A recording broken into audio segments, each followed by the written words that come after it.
something happened. Yeah. Super loud. Yeah. I turned mine down.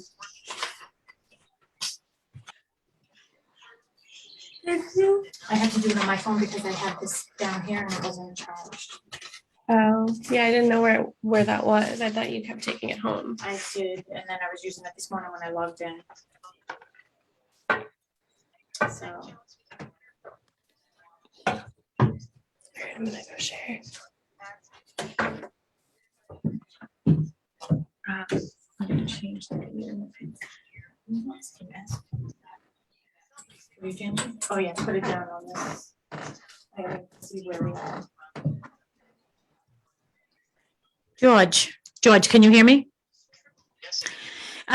So I just was wondering, with the gain, like Rob told me to put that on like 5. Does that seem on the iRig? Are you familiar with that?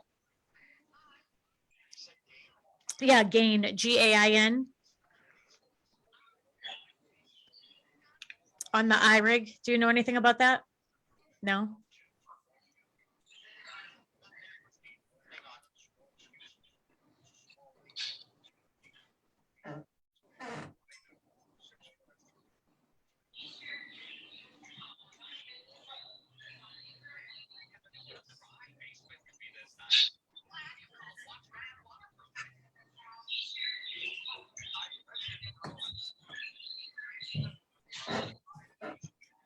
Test. I feel like I can't hear myself. Okay, perfect. I'm just on Melissa's headphones, so. Yeah, I'm on the app right now, but I have the iRig in, so. Yeah. Okay, perfect. It seems like when I talk on this microphone, like I can see it turning orange. So does that mean it's too much? I should turn down her microphone some? The iRig. That's okay. We're good. If we sound good, that's fine. I'm not going to worry about it.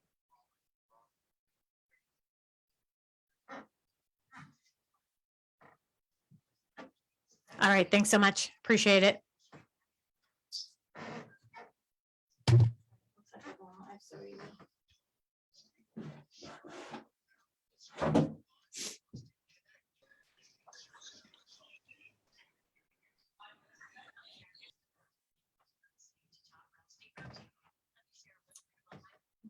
Is that too bright? Good shot of me, huh? You're gonna be out. Oh no, you won't. You'll be fine.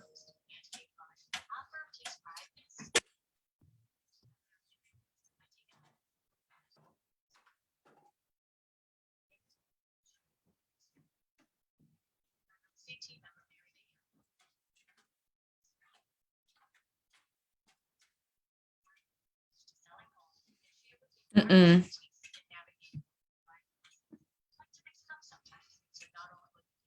Okay.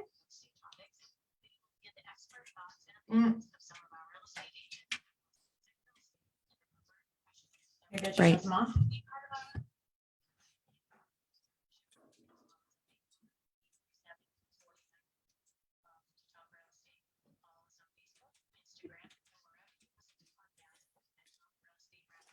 The intro's almost over. I know. You gonna start it? Oh, great. Okay. Where's Steve?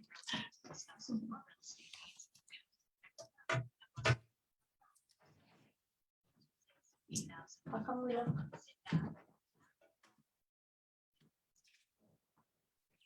And hello to all our South Shore neighbors. You are listening to Talk Real Estate Roundtable. This is the McNamara Broker Team. I am Mary Baker, and I'm joined in studio here with our lovely team lead, Sharon McNamara. Hello, how are you? You haven't been with us for the past couple of weeks, huh? I only missed last week. I've been here. I was here with the mold guys. Oh, yeah. With Pro and Viro. Yeah, you are. And No, I wasn't feeling great last week, so I just played know. it a little safe and worked from home for the week. Yep, we had the Um, mold guys here. That worked out good. And we had a lot of our listeners listening in to our mold people, and they've gotten quite a Pro few and phone Viro. calls. Yeah, I actually saw Jake this week as well. So that worked out well. We also have Melissa Baker. No, Melissa Baker. Melissa Wallace. That's me. Sounds so funny. I did a mixture of the two of you, but you're Melissa Wallace, of I course. am. You want to marry into the family? Today I'm Melissa Wallace. You are the one and only Melissa Wallace. I told you I got maybe 3 hours of sleep last night, but I'm not going to dwell on that too much. But it is exciting to be here again. And we have one of our favorite co-hosts with us. And I love that, like, sometimes he'll be listening because he's usually out on the road or probably on his way home, and he'll listen in and he'll send us little text messages or whatever, to give us little tidbits. So why don't you do the honors of introducing our main man here? Well, I was going to say we have the lovely, but we have the very handsome Steve Cook from Imperial Inspection Services joining us via Zoom tonight. Hey, Steve. Well, thank you, Mary. You're making me welcome. blush over here on camera. Oh, we can't tell it all. That beautiful I know. house behind you. Yeah, I know. I love your background, right? Yeah. They made me sit out in the backyard tonight, so no. It must be warmer wherever that is because I'm freezing today. Yeah. And it was windy as anything last night. I thought the Christmas tree in our little blue truck was going to tip over last night, but I got here this morning and the star was a little crooked. So I got up there and fixed it and all is well. I wonder what people think when they drive by our office and you're like up there fully done up, like, oh, let me just fix the star or marks on the roof or like, I feel like everyone's like, oh, what are they up to now? Yeah, these people never stop. Yeah, it seems like that. But we've gotten a lot of compliments on our truck that's outside, and it's Mark's. For those of you who aren't familiar, my husband, Mark McNamara of McNamara Plumbing, has a 1936 Ford pickup that he got a year ago. He got at Christmas time last year. And I can't remember what state it came from, but it's beautiful. And it came blue. And we had a big event last weekend or the weekend before with Santa visited us, and we had all kinds of, and we took pictures on the back of the truck. So you can go on to our Boston Connect Real Estate page and see some of those pictures. But Melissa, tell everybody about like the post about the little blue truck and what happened today. Yeah, so I'm actually just waiting to hear back from one other person to get permission. We like to get permission from moms and dads and anybody before we post pictures of kids. But we've been posting some sort of behind the scene photos of our event here. We did pictures with Santa, and we still have letters to Santa. So you have until the 17th of this month to write a letter to Santa and drop it in our special mailbox here at our office at 19 Mattakesett Street in Pembroke. We have a direct link to the North Pole, so and you might just get a letter back from Santa too. But we had 2 families actually stop by today to take pictures with the truck because we have it decorated outside still.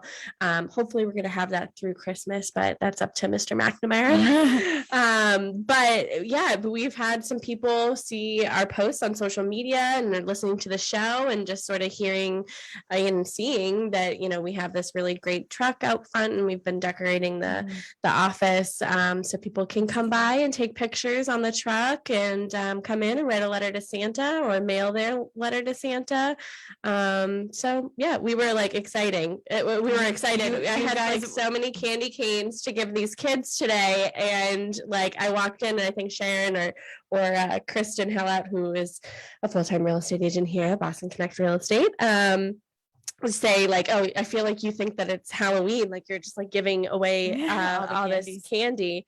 But yeah, it was fun. It was fun to see the kids, and they were so excited. And one of the kids, they actually came all the way from Quincy to take some pictures. But one of the kids, his favorite book is Blue Truck, Big Blue Truck, the little blue truck.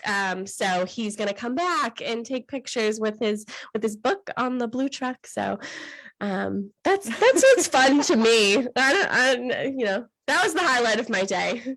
Yeah, you guys are very excited. I was on the phone, and like the whole entire office erupted because this family came to take photos, and it was adorable. But yeah. So that was wonderful. But do we want to chat a little bit about what we're going to be talking to Steve about tonight? Yeah, so Sharon, I think you were watching a commercial or the news or something about learning about home energy or Yeah, something came on. Well, we've been seeing a lot of, I see Nancy Kerrigan one more time. I mean, she's very lovely, but that commercial that she does, revolve, something, whatever it is. Why don't I see these commercials? I don't know. It's like a mass save program. Oh. So I don't know. I saw the commercial or something this morning and I thought, well, this is a really timely time of year for us to sort of discuss heating and energy and saving on all of that, especially where we hear that the cost of oil is going up, the cost of gas, electricity, all of that is going up. So can we come up with some tips for people to save on their energy bills this winter? And as I was watching the commercial, they were talking about insulation and it just brought me back to the one big thing that Steve taught us. And now it's like sort of an obsession as I drive down I the know street. exactly what it is. That's, yeah, I know exactly what it is. So maybe we'll save that little tip for a little bit later. But if you're driving, hey, and you know what? If you know the answer, why don't you call in? Do we have any gift cards? We must have gift Yeah, cards. of course. So we have gift cards. If you call in 781-837-4900 and you know the answer to this question, then I want you to call and, George will pipe you through to us. If you're driving down a neighborhood and all of the houses have snow on the roof, and then you come upon one that doesn't have snow on the roof, what does that tell you? What does that indicate? So if you know the answer to that question, call 781-837-4900 and you'll win a $25 gift card. We have Dunkin' Donuts and a couple other things. So yeah, won't that be fun? Yeah. So anyways, I texted Steve early this morning and I said, hey, any chance you want to join us on the radio show tonight? And he said, great. He said, sure. And I said, great, because I'm calling in at the radio at 8:26 this morning with a promo. So that's how we came up with this topic. So energy and how to save some buckaroonies this winter. Everybody's looking to save a buck. Yeah. Absolutely. So do you guys want to take the lead here and get some questions out there? And let's see what tips Mr. Cook has from us. Again, we have Steve Cook from Imperial Inspection Services with us tonight. He's our one and only inspection guy, really. Yeah, Really? Well, good evening. definitely. Number one, we recommend. I guess so I could sort of just start off with asking Steve. I mean, you have done what probably feels like a million home inspections, Thousands. Pretty much, yeah. When you show up to a house, I mean, what are some indications that right off the bat if a house is, energy efficient or not? Well, usually the main thing is, when you're, say if it's like you guys were touching base earlier on snow on the roof and things like that.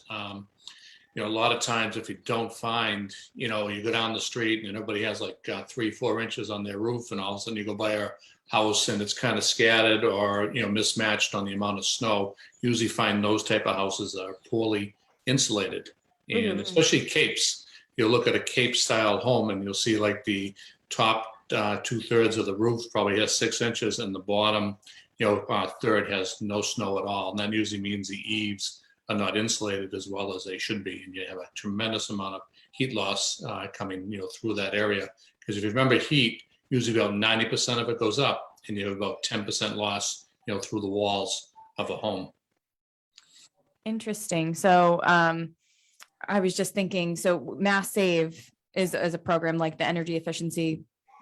I don't. That's one of your biggest and free resources for, getting some sort of home evaluation for energy efficiency, recommendations for upgrades. And sometimes they actually have programs where they can either finance or give away something on there. And, if you go to the computer, masssave.com, or they do have a phone number. It's 1-866-527-7283. Again, 866-527-7283. And if you give them a call, they can let you know, scheduling to come out to do an energy audit on your house and what may be available, for upgrades or making the house a little bit more efficient for the season.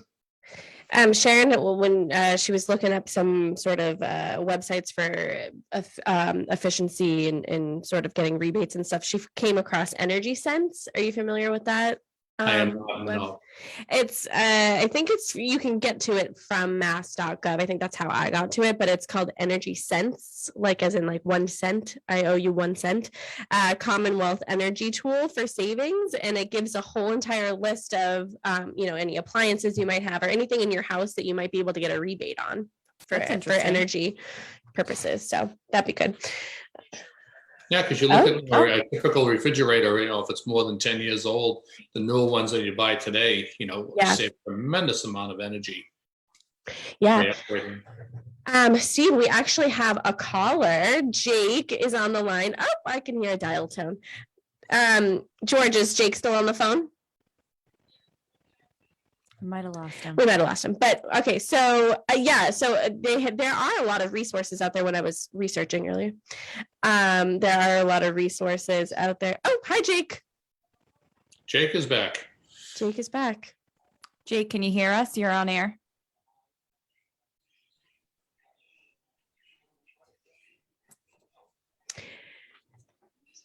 Okay. That's all right, Jake. If you're out Um, there and you want to call back, we're still here. Yeah, there are a lot of websites out there that you can sort of find if you can even like light bulbs and stuff. I feel like you can. There's Well, so- rebates on. That's what Um, Mass Save came and did for us. So they actually came to our house and they did all of our light bulbs. They gave us LEDs. They give you a time, and sometimes they'll Yeah. even update thermostats inside of a home. All depends, what Yeah. they have for in the budget and for what they have for features or different programs for that actual month on there. Well, I feel like one of the most common things is Mass Save going out and doing extra insulation. So where we're talking about like the snow on the roofs and heat loss, just natural heat loss through the eaves. I would say one of the most common things that I see Mass Save come out and do is insulate properties. So like they'll do spray foam and all of those little tiny itty bitty holes. Like I have an old Fieldstone foundation. They would come through and insulate all of those cracks so no mice get in, because that happens. But the other, but Zoe wants to catch them, so Yeah. the other If you look benefit at to a that typical is home that's efficiency. probably between 10 and 15 years of age, the most efficiency that you can pick up is if you get downstairs in the basement, just where your foundation, the outer portion of your house, joins up with the framing of the house where the sill is. If you were to insulate around the outside perimeter, if you were to buy, say, a roll of, if you're handy, buy a roll of fiberglass, cut little 16 to 18-inch sections and tuck them in at the end of the floor joist bays where it joins up with the outer wall. You'll find that the basement will stay at probably about 10 to 15 degrees warmer during the wintertime, and it'll probably save you about $100 off your heating bill, at the end of the season. Interesting. I might get Sam on that because the old part of our basement is just horrifying. Right. Horrifying. You in have an old every- antique house, so it's very porous in there. Yes. Yeah, we have to work on our energy efficiency. So I'm very intrigued with what we're going to talk about today. We have to And get a little one bit thing I better. found is with some of the new energy efficient light bulbs, and this happened to me personally, is I got some of the new LED type bulbs and I put them in my garage door openers. And what happens is there's, I guess, transistors in them, and sometimes they can interfere with using the clicker in your car to open and close your garage door opener. And it took me about 3 months to figure that out, and the bulb burned out, so it didn't work. All of a sudden, my garage door opener was interesting. working great, and then I just went back to a different style bulb that was inside. But some of those new bulbs, if you updated them inside your garage door openers, and your garage door opener doesn't work as well as it worked before, you may want to change the bulb to a different style. Interesting. Yep. I think there's always, to every Yeah. cause is a reaction, or to every step is a reaction. Like everything changes. What does Right. that That was say? real strange. Yes. Yeah, cause and effect, I guess. yeah. Yeah, so moving through the house. So what are when you're doing a home inspection, I mean, are you doing like sort of an energy testing as well, or is it just sort of like, here's some observations that I've had, you might want to be able to look at that, or is there some sort of different testing besides a home inspection that you can do in order to look at the energy that's in your house? As part of a home inspection in Massachusetts, it's not required to do energy efficiency or drafts. And so, but a lot of the inspectors today, they carry what they call a FLIR, which is FLIR? basically stands for forward looking infrared. And it's a little handheld device. And if you put it on a window, it will show you a picture of the window inside the computer screen.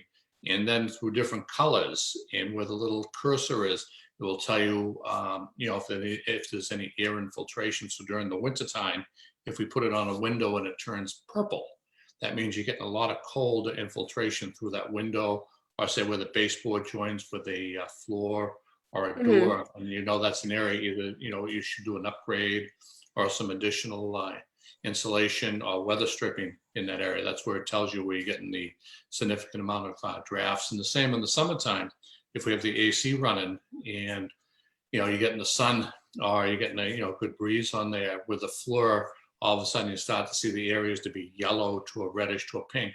And that usually indicates air infiltration from the outside. When I was doing my research earlier, is that like thermography scan? Is that what it's called? It's almost like, it's similar to it. We do have the thermometers where you can just, put them on the wall and it puts a little red dot. Mm-hmm. But it kind of lets you know about the size of a nickel, what the temperature is there. So that's good for testing like a baseboard heat or an air duct coming out of the ceiling or a burner at the stove. But the floor, that's a little bit more of an expensive piece of equipment. I've seen that this kind in of action with you, does haven't a I? broad area of maybe like 5 foot at one time. And it kind of lets you know where the heat's coming, any heat loss or cold infiltration to the home. Is the scan more of like to know if you have poor insulation? Kind of let you know where the drafts are, and it has a potential for poor insulation or insulation that got forgotten or got wet and it settled down. Okay. Interesting. You We're learn kind of something new pointing in the every right day. direction, saying you're having a Like problem an over there. X-ray for your house. We should have someone take a look at it and maybe get that sealed up a little bit better. We have another caller. Is it Jake or is it somebody else? Maureen. Oh, okay, Maureen. Are you there, Maureen? Can you hear me? Hi, Maureen. How are you? Oh, Marie. Sorry, I had my headphones are really loud. What is your question?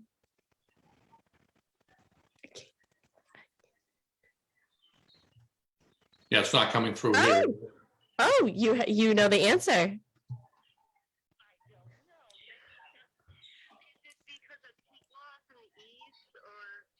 Yes, so pretty much exactly. And I don't think Steve's getting a good feed I am not, no. from you, but yes, so that is what Steve has actually taught us over the years is kind of if you're driving around and see that, everybody else is kind of has 3 feet or 3 inches of snow and you have nothing, or the house that you're looking at has nothing on there, then it's likely that you're losing heat either via the eaves or potentially through the pull down attic. Yeah, or just poorly insulated, maybe only have 1 inch or 2 inches up there where your neighbors may have 6 to 12 inches of insulation. Yeah, absolutely. So that was spot on. So Marie, if you actually stay online, George will grab your contact information so we can send you out that gift card. Thank you. Oh, thank you for listening and thank you for calling.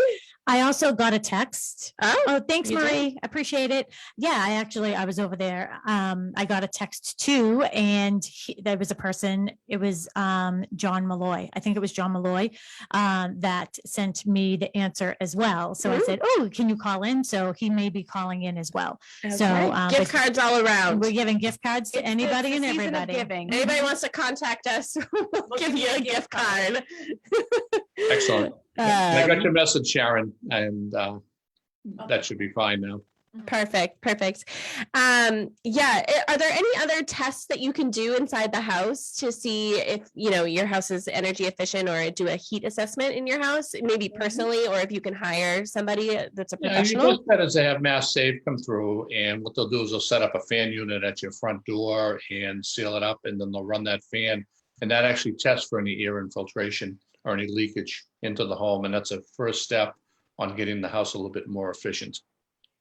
How important would you say it is to kind of be taking these steps? I know it's like a snowball, right? So if everything, you have leaky windows and poor insulation and drafty foundation, or, if there's a bunch of different pockets of infiltration of air. Obviously, the house is going to burn through fuel and gas and everything more quickly. It's going to be harder to heat all of that. But how important would you say, or what would be the number one thing that you would make sure that you would do? I would from an say attic efficiency insulation, standpoint? as I was saying earlier, like 90% of your, your heat goes up and 10% goes out. So you're going to get more bang for your buck by doing the attic area first and then kind of branching out from there. So if you don't have the money to, throw $300, $400 to $600, per window, that's a good place to start. And then the other is usually getting your system tuned up, and you usually do it between September and October. That way you pick up the optimum efficiency for the season you're going to be, relying on it the most. So it's going to be in tip-top shape for the most, amount of money that you can save. So like have your burners and your furnaces serviced like right before the winter season? Exactly. That way, if there's Okay. any clogs or anything like that, or any adjustments that need to be, made to make it run efficiently or more efficient, that's the time to do it. That's a good point. Hmm. We have a gas boiler, so I don't know that we ever really service it. Yeah, Until gas, it, usually about every 3 until to it, 5 like- years, you want to get that cleaned and serviced. In oil, you want to do that every year because there's a nozzle, a filter, Okay. and stuff that needs to be changed inside. Yeah, I knew about oil. I just wasn't sure on gas. So Mark McNamara, you're gonna have to come over to my house if you're listening. Yeah. Well, I have to call somebody because I was upstairs I haven't been sleeping well. I think I said that earlier, but I'm sleep deprived, so I don't know what I said. But I can smell oil in my house, like when I'm in my living room, and I keep on complaining to Mark. And I keep on telling him the reason why I don't work out is because my Peloton is next to the boiler. But we have oil. Yeah, excuses. And it smells like I can smell it. But he said that had something to do with the damper being open, maybe, and something was, I don't know, the smell was coming up because Steve helped me. Yep. Sometimes if Where- sometimes you have something in the house that creates a negative air pressure, say like at your, above your stove, if you have a fan unit that vents to the outside, and especially this time of year, you have the house all closed up and you turn on that type of vent, that will create a negative air pressure inside the house, depending on how well that unit ventilates. And sometimes it can draw actual soot back in through the system. Doesn't happen too often, but if you have a really tight house, sometimes bathroom fans can cause it, also if you get like, 2 or 3 of them running at the same time. Why would it happen through my chimney? So if the damper is open, because the chimney, It'd be separate flues. yeah, they're separate flues. So I mean, I smell it very strong, like it makes me sick. Yeah, sometimes it will go right by the flue on the top and then get drawn back into the house, Okay. through the, fireplace, one, even though it's going up a separate one to the exterior. So it's like when it gets to the outside, that's when Yeah. that's the negative. Sometimes, I don't know if your damper's closed, but close your damper. That's probably the first, Yeah, that's what get he the help, always does. cut that Yeah. down. Yeah. So Steve just said Mark's right. So you have to go home and apologize. No, well, I still smell it when I'm downstairs. That's why I haven't been And working. Mark is texting me now. It says, tell her this. No. Yeah, exactly. Exactly. But no, but sometimes, if you do get that odor, see if you're running a fan inside the house, either above the stove or a bathroom one. And if you're getting it during that time frame, that's probably what's causing it to happen. Mhm. Interesting.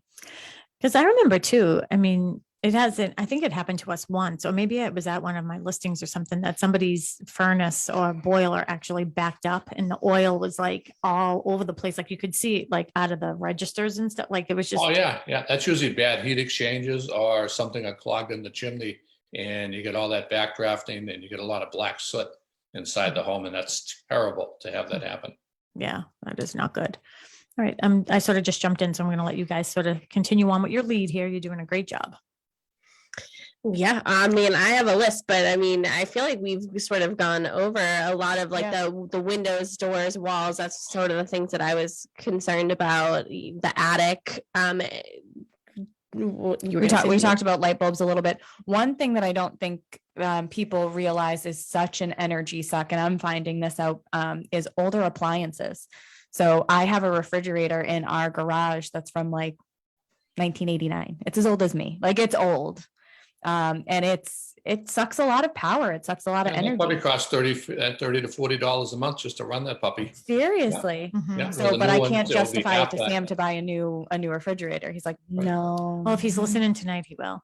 Yeah, there you go, Sam. We could save money by buying a new refrigerator. And if it's just going in your kitchen, I mean, not going in your kitchen, it's just going in your garage. You could go to like a dent place, you know what I mean, and get one. Yeah, just a little one. And that's one of the things I think you said earlier. It's our drink fridge. Yeah, on mass.gov, they have so many rebates that are listed there. And some of them are like for dehumidifiers, refrigerators, washer dryers, heating systems. So there are a ton of rebates on there. So you can get some rebates.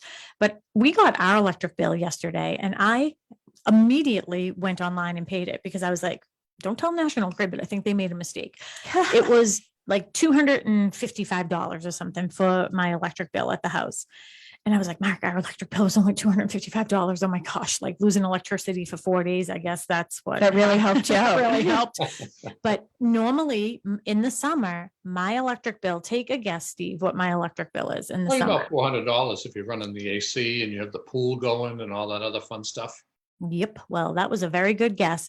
We had one bill almost $800 this summer. Wow. What month was that?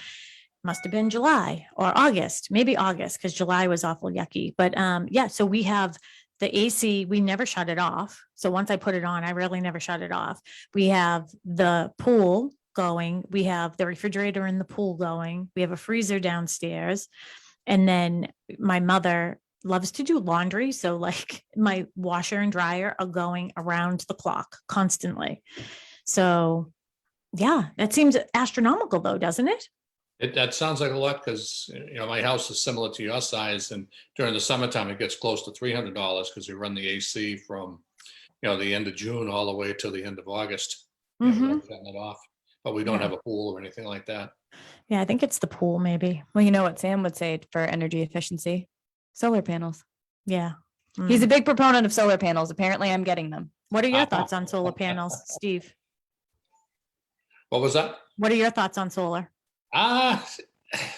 They're good, but they seem to be very expensive to introduce to the home. And, some of the newer programs that are out there don't seem to be as well as, for recovering money or getting money back as, programs that were almost 15 years ago. It's almost like they're just leasing a spot on your roof. And that's what you have there. And then I see a lot on the real estate transactions. All of a sudden the roof is, needs to be replaced. And now you got to hire that company to come out and, remove all those panels, put them in your front yard, wait for the new roof to be put back on, and then have the panels reinstalled, at a cost, adding to the actual roof replacement on there. Yeah. And for me, I just don't think that they're very appealing to look at, but I guess if you're in your house, you're not the one looking at them, but I figured I will get them when they're about the size of a wallet. Right, because they're coming out with new shingles. They've been out for like 5 years now. The actual shingles are actually solar panel, actually solar generating shingles on the house there. And I guess they're still in the trial phases now, but a lot of some of the panels that I see up there, there's a lot of collection of debris underneath the panels, which is there, and just, if they're not maintained and cleaned underneath, I see things on home inspections that Well, it's going to be Sam's cause a job. lot of, concerns, to the actual roof covering, not so much to the panels. Yeah, because I can imagine, I mean, when you are doing an inspection, I mean, you can't do a thorough inspection of what the roof condition is. So like you can't really see under Look them. up in the attic, and see what you have for water stains. And then the other is, looking inside on the, top floor of the house, looking for any water damage on the ceilings up there. 'Cause a lot of Interesting. times Do you- we get there and the people putting the solar panels on, not all the companies, but some of them don't take in regards that they don't want the roof to leak afterwards. And they're just errantly, just putting screws and lag bolts and stuff. That's what I'm scared of. Truthfully, I was going to say, how often do you go up in see the that? attic and I see these things just coming through the roof and no sealant on the outside. Yeah. Yeah. Okay. Unfortunately, I've seen some really good installs. So it's like anything, you get good and bad, I just think No by the crafts time you are finish paying for it, I don't know, does it really make a difference? I know we just had a client that sold this year and it was like a $25,000, $30,000 I think it's investment. very much a long-term investment. So if you're looking at it, in my opinion, and I haven't really researched it all that much, it's Sam's baby at this point. But I would be putting it on a new roof so that the life of the panels and the life of the roof should match or should be similar, so that you don't have to worry about removing the panels like Steve is saying here, and then replacing the roof on top of it. And it would be a long-term investment. Yeah, because one of You our know- neighbors cut me about a mile down the street there. He has panels that he put on probably 15 years ago, and it was a different type of program back then, and they're all paid for. So he's just taking the, reaping the benefits of it. And his electric bill is like $50-$60 a month, and he just runs everything. Yeah. He's like the you go to his house when the power does go out. Fed back into the, into the grid there is amazing on there. But he was under a different program Yeah. back then, with the rebates and everything. Yeah, I don't know anything about solar panels, but if you want to join in our discussion tonight with Steve Cook, you can give us a call at the studio, 781-837-4900. You can shoot Sharon a text too, 781-294-4848, and sort of join in on the discussion here. We always love having you around, Steve. So if you want to be our fourth panelist every single week, just let us know. Yeah, I would have come up to the studio tonight, but my last one was down in Hyannis today, so You were too close to it home. wouldn't have made it on time. Yeah. If you have any calls, did we ask that? Oh, yeah, Yeah. we just did that. Oh, 781-837-4900. you gotta go home and take a nap. After know. this, You gotta go home we're and gonna go sleep. home and go to bed. Yeah. Steve, I did have a question though. I mean, I know the answer, but I'm going to say it. So I went to a client's house recently and they actually had to, Mark McNamara actually put in a new water heater for them. And I went to the house. It's a friend of mine's parents. And I went down to the basement just to sort of check out on some things because the water, it had been leaking. It was awful. By You the did way, the inspection. oh yeah, you did the inspection over there in Whitman. Yeah. So he put in a new water heater and I went down there and I was like, is there a reason why you have insulation wrapped around your brand new water heater? And he's like, well, that just keeps the heat in and keeps it, more insulated. Can you give your thoughts on that? Because I know what I told him. Yeah, that's nice to do. A lot of the hot water tanks are really insulated nicely today, but you put that extra blanket on the outside, and if you put it on there properly, especially if a gas one, a lot of people, put it really down by the burner and overdo it. that would with the scare me. duct tape and stuff.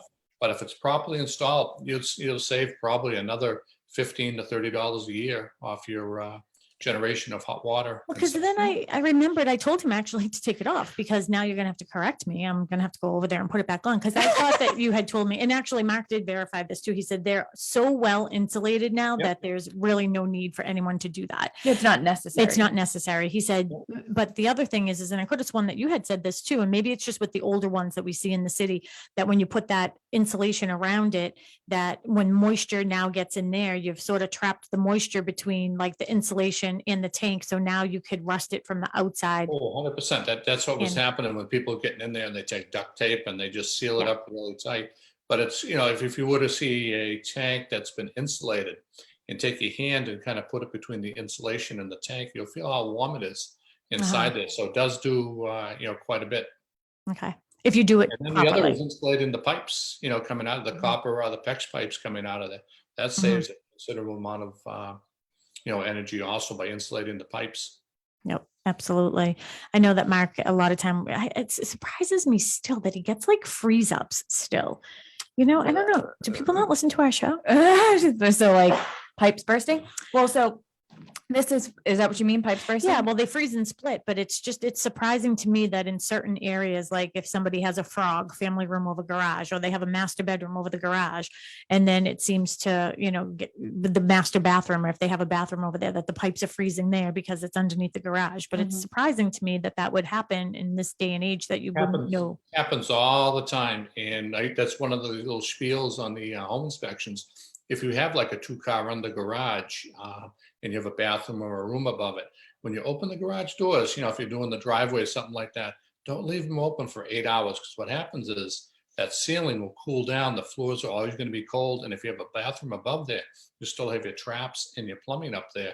They're going to cool down also. And there's no heat being generated in the garage for it to rise up to warm those pipes. So if you leave it open long enough, those pipes will tend to freeze up. See it all the time. And that's when you go like a raised ranch or, Garrison with a 2-car under, you look at the ceilings, that the ceiling's been cut open and patched. Chances are their pipes probably froze up and they didn't know it. There's snow blowing the driveway and they leave the doors open for 8 hours, 10 hours at a time. The kids are out there, playing in the snow, and you don't realize that everything's cooling down and you don't have any heat up there to keep the pipes from freezing. Actually, that's a good point, though. Think about how many people have their generators in their garage and they pull them out and they just leave the garage door open, even though that's not a great idea in itself. But like, I feel have like your- it's not in the garage. It's It's not- just outside the just garage. outside the garage, but then they have the garage door open the whole entire time. Our lights are out for 3 days. Garage doors open for 3 days. I Right. saw the If 60 scariest degrees thing. outside, great, but if it's 20 degrees or 10 degrees on the outside and you're doing that, that's going to create more problems inside the home, especially when you don't have everything running 100%. You're just doing the basics with the generator. Hmm.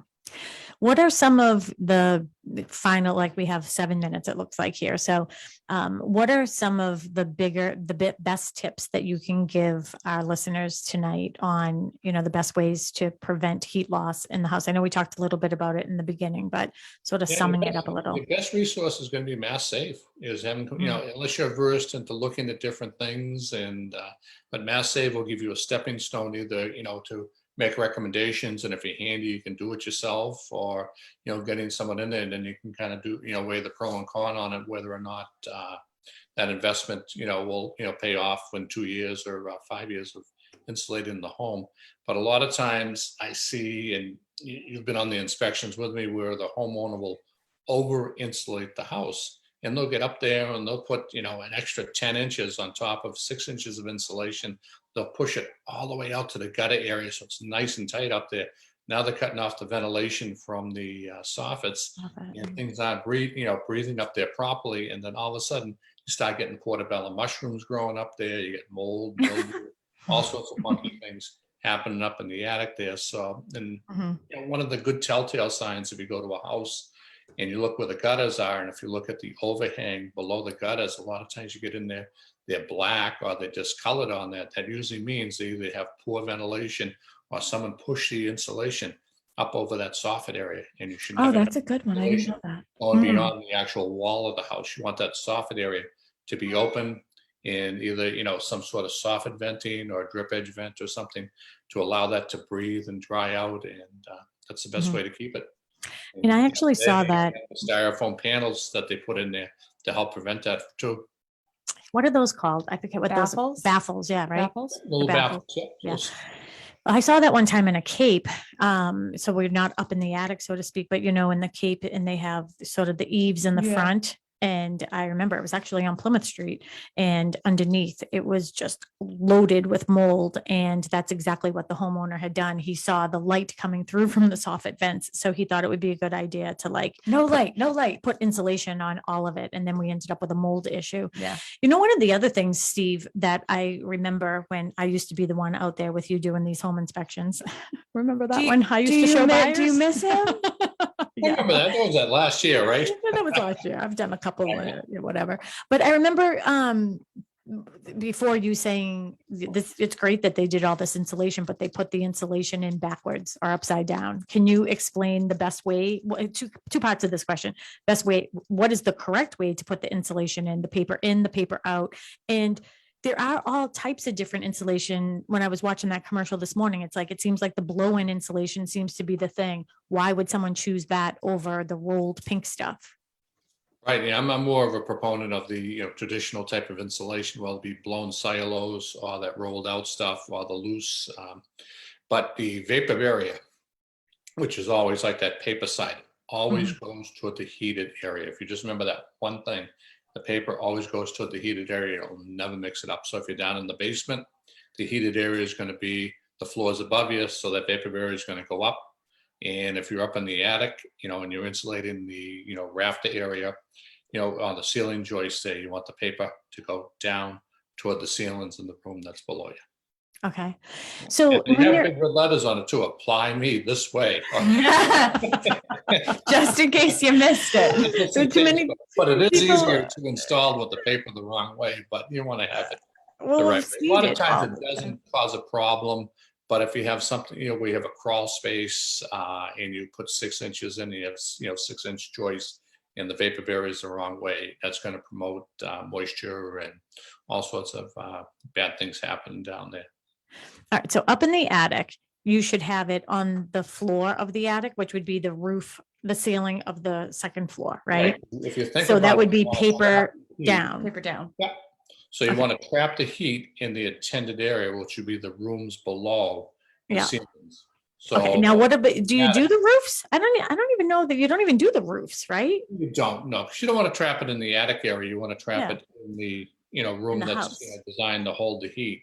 And as you were just saying, that paper or the vapor barrier should always be facing the heated area of the house, which would be the Mhm. ceilings for the, for that floor, whether it be the first floor or a second Mhm. floor of the home.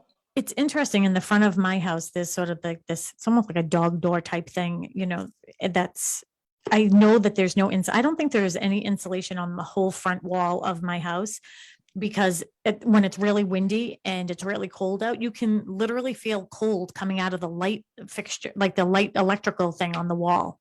Yeah. And when Like you the go in switch? that, yeah, and then there's a whatchamacallit, there's a closet there as well. And when you open the closet, I hate putting my coats in there because my coats are so cold when I take them out.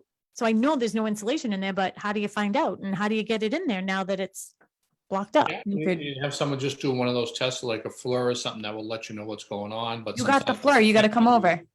Yeah, if you change the door over to a louvered door rather than the solid door, that will allow a little bit of heat from that room to go inside there. Yeah, no, I'm not looking at a louver door ever. Yeah, exactly. Yeah. Sorry. All right. So looks like we have 3 minutes. Melissa, do you want to tell all of our listeners about how they can find our past shows and all that good stuff? Yeah, you can find all of our past shows at talkrealestateroundtable.com. You can find them on your podcast app, whichever you prefer. We're on iTunes and Spotify. You can go to bostonconnect.com and get all of our contact information. Steve, please give all of your contact information to our listeners. We have about 10 seconds left.